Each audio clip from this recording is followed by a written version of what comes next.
I'm going to be talking tonight about my COPD from the when it was diagnosed until today, until now. I've had a few people ask about. I have no problem being asked about it, but I haven't updated for a while. Sorry, my tubing is caught there. It was just a little under my thing. Anyway, I was diagnosed with COPD in 2005, but that was not the first thing they thought it was. They first thought it was cancer. I was coughing up copious amounts of blood. And my family physician, which thank goodness wasn't very far, gave me a breathing treatment. And that stopped it. Then he sent me to a specialist in Beatrice. And he said that he needed to send me to a specialist in Lincoln. So I went to a pulmonologist in Lincoln, and they said that this was coming from the lung, and that they had done I don't know, I think they did a CT scan, and this thing gets in my way and it bugs me. So they did the CT scan, and they saw a mass in there that was about this long and about this thick. I don't know. They told me the measurements, but it's been a long time ago. So the first thing he did was he went in through with an endoscope through my. I think he went through my nose and down through, and then he took just a little snip of that mass, and they sent that off, and it came back that there was no cancer. So then he sent me to a cardiothoracic surgeon, and he did the second one. I've got what's called he went through here, and then down through my voice box, and through into the lung, and took that snip right from center mass, because that's what they wanted, was to get it from the center mass. So they sent that off, and it came back benign. There was no cancer. Well, the pulmonologist still wasn't quite satisfied. He said, there is something going on there. And they had told me it could be infection. And I had my ideas about that. But he wanted to make absolutely sure. So he sent me in for a where the radiologist tracks it. And what do they call that? Radioscopic surgery, where they guide by the. And I asked him, I was kind of loopy already. They'd given me my pre-op. I was kind of loopy already. And but I remember asking him if he had compared it to my old x-ray yet, or my old, and he said that he would be doing that, but just be patient. Well, lo and behold, pretty soon he comes back, and he had compared them, the one he'd done then and the new one and the old one. And he said, Mrs. Fralin, I am sorry, but we don't do biopsies on lesions that are getting smaller. And I just about bawled. I think I might have a little bit. Anyway, it was a big relief for my husband. They said what I did have, though, was severe COPD. Now, they throw around terms. I'm a nurse. I know a lot of these terms and stuff. But I tell you what, I have a problem with doctors who say your life expectancy is this and that's all there is. I have a problem with that, because as a nurse, I've worked with people who were supposed to be dead tomorrow who lived years on. And I've worked with people who were supposed to have years left in them who just gave up, and that was it. So, yeah, everybody's different. I'm not a giver upper. I'm a stubborn old broad. So Once they determined I had COPD, it was a combination of emphysema, that was easy to see, and chronic bronchitis and asthma related to smoking. Thing I was telling you about the infection, and this is, I know what happened because I had gone into the dentist. I thought I had an abscess. And he said, yes, I had a severe abscess. He drilled the tooth. He said my sinus here was just filled. And so he had that thing left open to drain for quite some time, for at least a week, before he filled that back in. And so then I really believe that's where that mass came from, because it shrunk down to practically nothing. So now, in 2012, I had pneumonia. I got really sick with pneumonia. I had had a bronchitis, and it was getting bad. But what made it worse was I developed an ileus at the same time. An ileus is when a portion of your bowel, the ileum of your bowel, is blocked. Now you've probably heard of a twisted ileus or whatever, you know, but for whatever reason, it's blocked. And so what that did was I bloated. I couldn't burp either. I mean, I was just totally bloated out to here.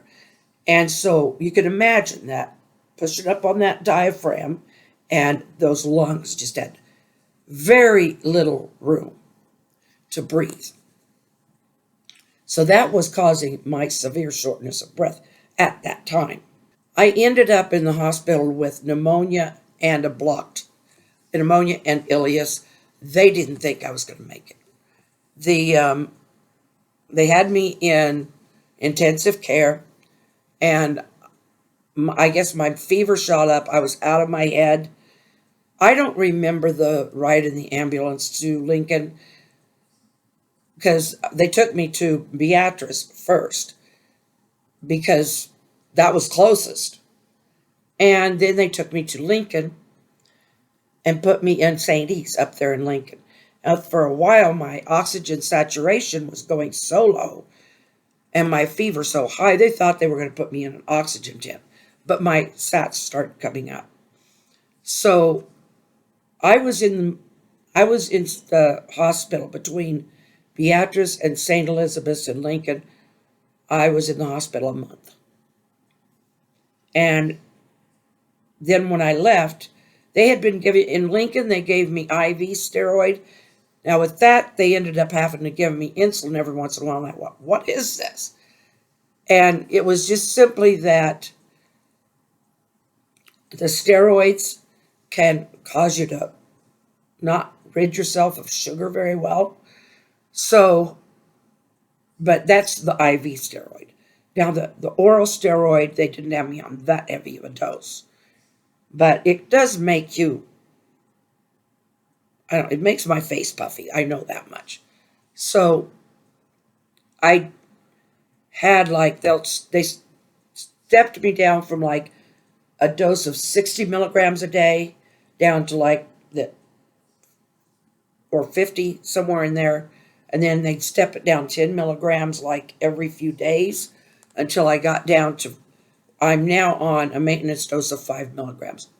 And I'm just always on that. And so the mooning of the face or the puffiness in the face, I think that just kind of sticks with me. But I'm also big. Anyway, so then I started doing what they call a PFT, which is pulmonary function test. And what they did, the first one they did is a baseline. And then after that, each one they would do was to compare to see how I was doing compared to the time before that. And for some reason, I haven't had one for a long time. But here's the good news. they finally came out with a medication that is called Dalaresp.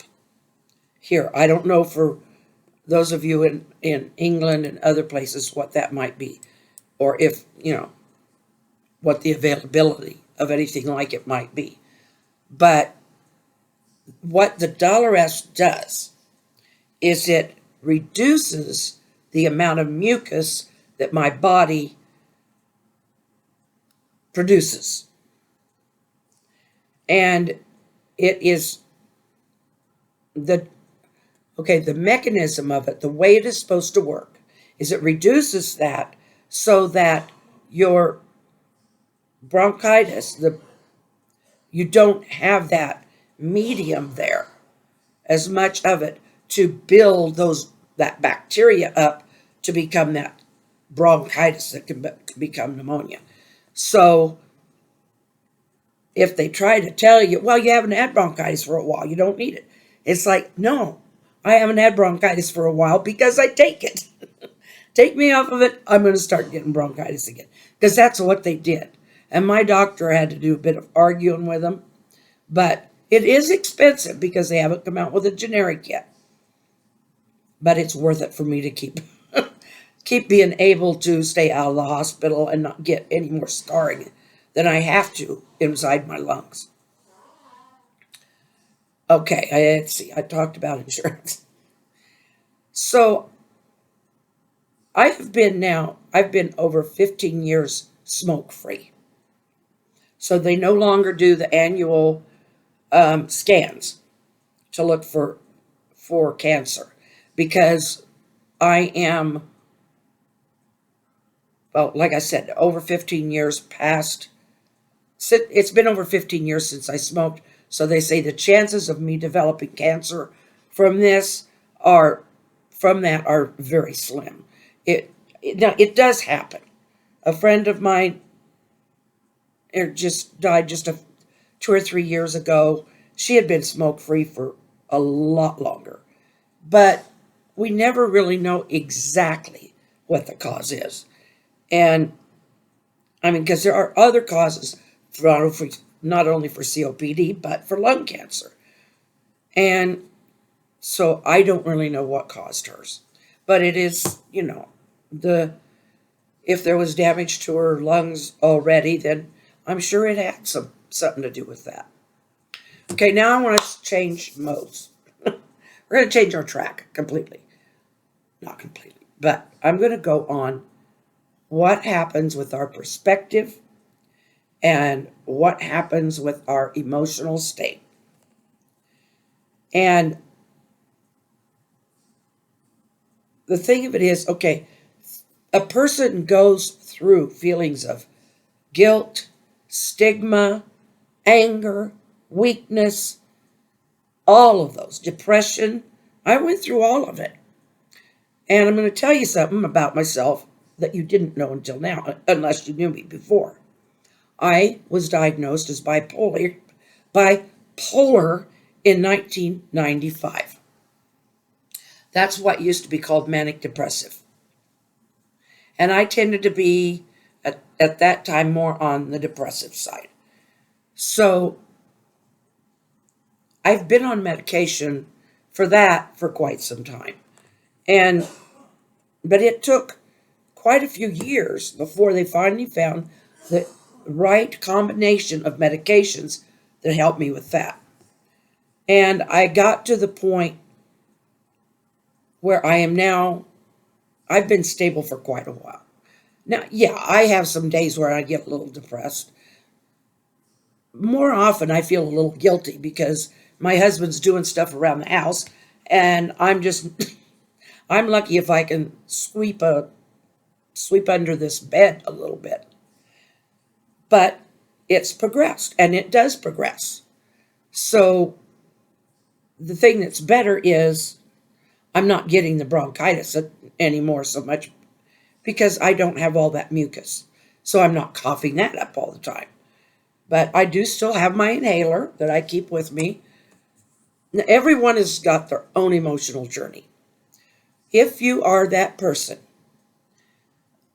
Have someone you can speak to, because whatever causes, I mean, I may be bipolar, but even if I wasn't, I'm sure I would still go through a host of emotions like grief. I mean, the stages of grief, they can go one way, then another, and then back again. Don't feel alone. I don't want you to feel alone. I want you to feel like you can go talk to somebody. You can look things up and understand your disease more. Yours isn't going to be like mine because you're an individual. Your reaction to it is going to be your reaction. Talk to your family, talk to the people around you, tell them how they can help you. If you don't want them hovering all the time, tell them, please don't hover.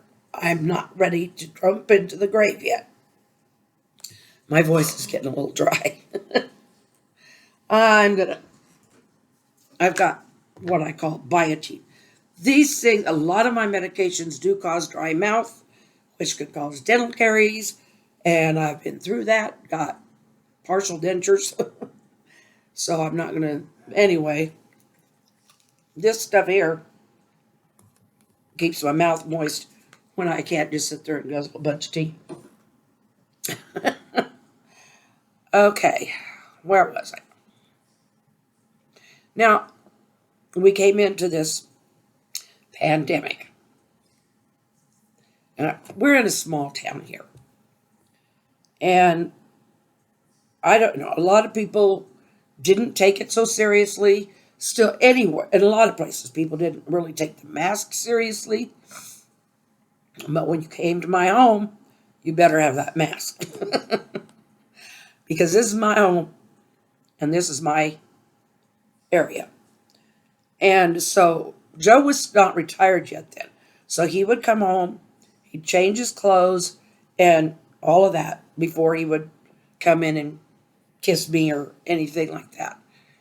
But the pandemic kept everybody inside and everybody was really starting to get antsy.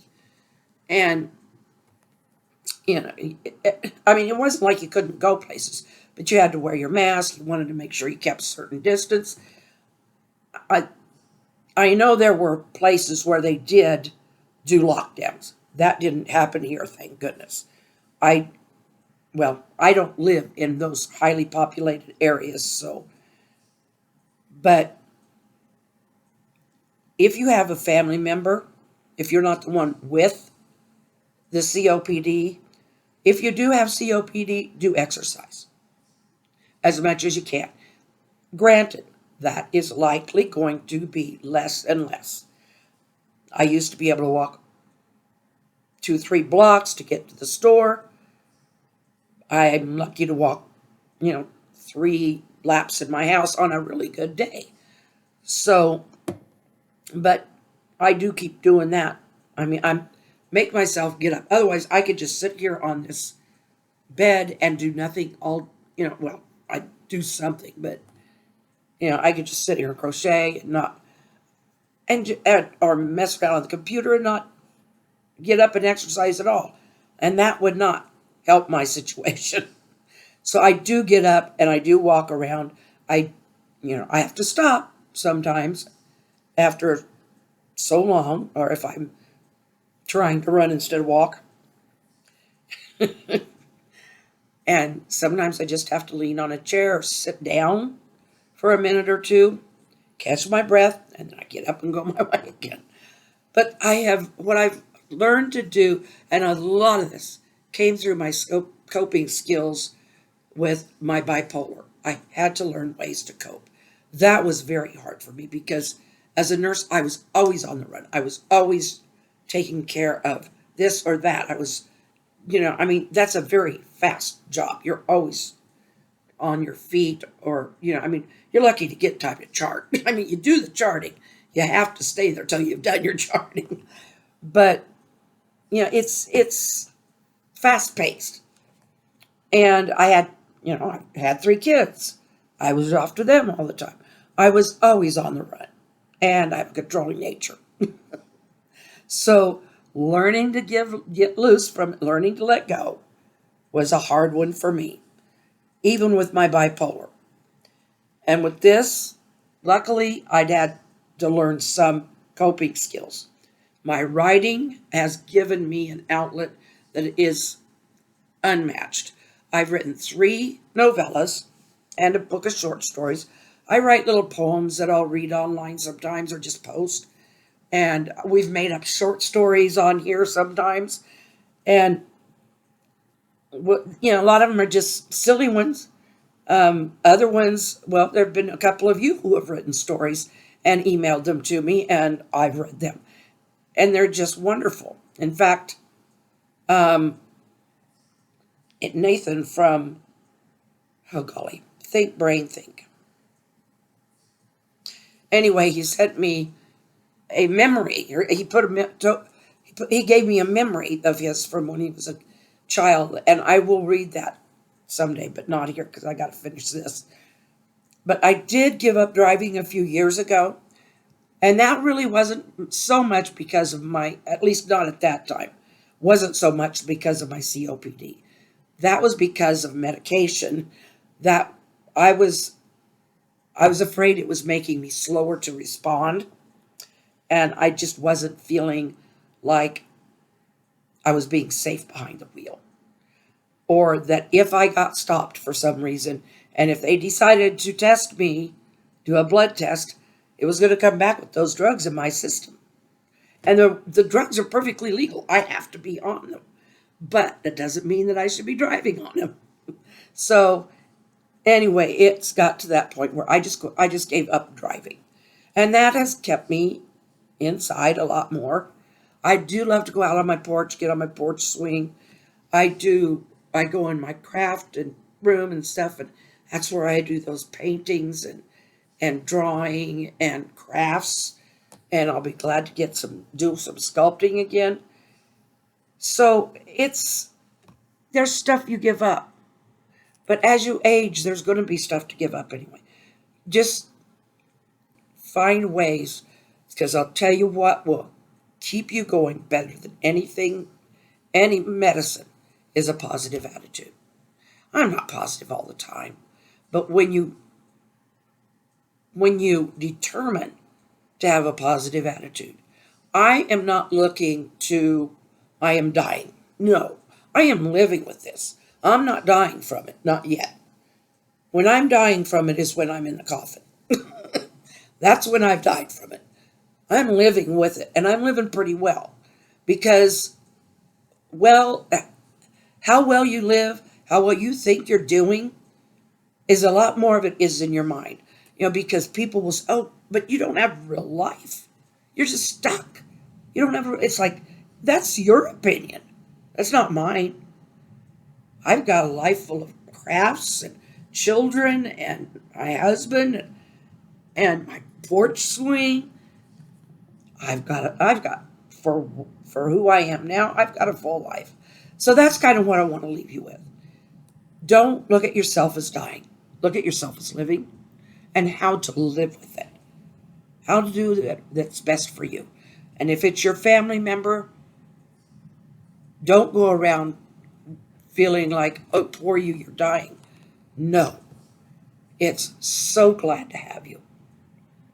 And help them feel, if they're having a bad day and they need to cry on somebody's shoulder, be the shoulder. But if they need something to help find them some crafts or something, find out what they've been interested in. I didn't think I had a craft or art full. I didn't think I had any art bone in my body. So I started out with such weird stuff. Go back and look at what I started with on this vlog, and you'll see back when. I will talk to you again. I hope this helps somebody. If you have any questions, please put them in the comments, and I will answer. I may not have all the answers, but I'll answer or recommend a place to go to answer. Maybe not a specific place, but, well, you know what I mean. Love you all. I'll see you tomorrow or the next day. Good night.